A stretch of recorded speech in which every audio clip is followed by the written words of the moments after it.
सरकारी कर्मचाऱ्यांसाठी state bank of इंडियाची नवीन योजना निघालेली आहे.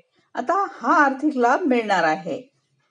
देशातील सर्वाधिक मोठी सरकारी बँक म्हणजेच SBI, state bank of India. या स्टेट बँक ऑफ इंडियाने देशातील सरकारी कर्मचाऱ्यांसाठी एक महत्त्वाचा निर्णय घेतला आहे. जर तुम्हीही शासकीय सेवेत कार्यरत असाल किंवा तुमच्या कुटुंबातून कोणीही शासकीय सेवेत असेल आणि त्यांचे स्टेट बँक ऑफ इंडियामध्ये अकाउंट असेल, तर नक्कीच ही बातमी तुमच्या कामाची राहणार आहे. स्टेट बँक ऑफ इंडिया सरकारी कर्मचाऱ्यांसाठी एक खास योजना राबवते.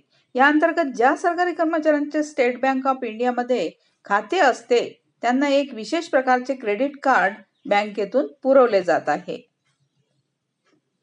आता मिळालेल्या माहितीनुसार स्टेट बँक ऑफ इंडिया सरकारी कर्मचाऱ्यांना एक्सप्रेस क्रेडिट कार्डची सुविधा उपलब्ध करून देत आहे. तर SBI कडून दिले जाणारे एक्सप्रेस क्रेडिट कार्ड सरकारी कर्मचाऱ्यांना तात्काळ पैशांची गरज भासल्यास कर्ज उपलब्ध करून देण्यासाठी जारी केले जाते.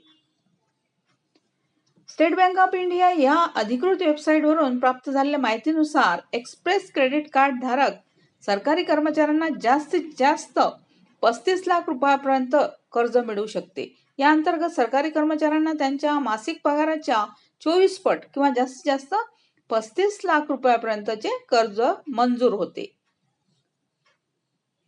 म्हणजेच या योजनेच्या माध्यमातून जे कर्ज मिळणार आहे ते कर्ज व्यक्तीच्या पगारावर डिपेंड राहणार आहे. आता सर्वात मोठा प्रश्न म्हणजे या अंतर्गत जर कर्ज घेतलं तर किती व्याजदर लागेल.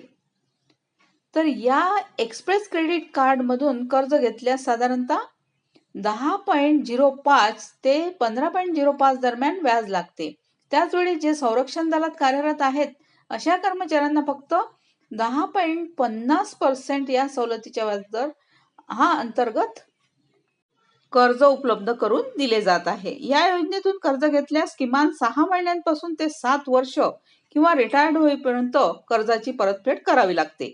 या योजनेतून जे एक्सप्रेस क्रेडिट कार्ड मिळते ते क्रेडिट कार्ड फक्त अशाच सरकारी कर्मचाऱ्यांना दिले जाते ज्यांचा किमान मासिक पगार हा 20,000 रुपये आहे आणि महत्त्वाची बाब म्हणजे त्यांचे अकाउंट SBI मध्ये आहे.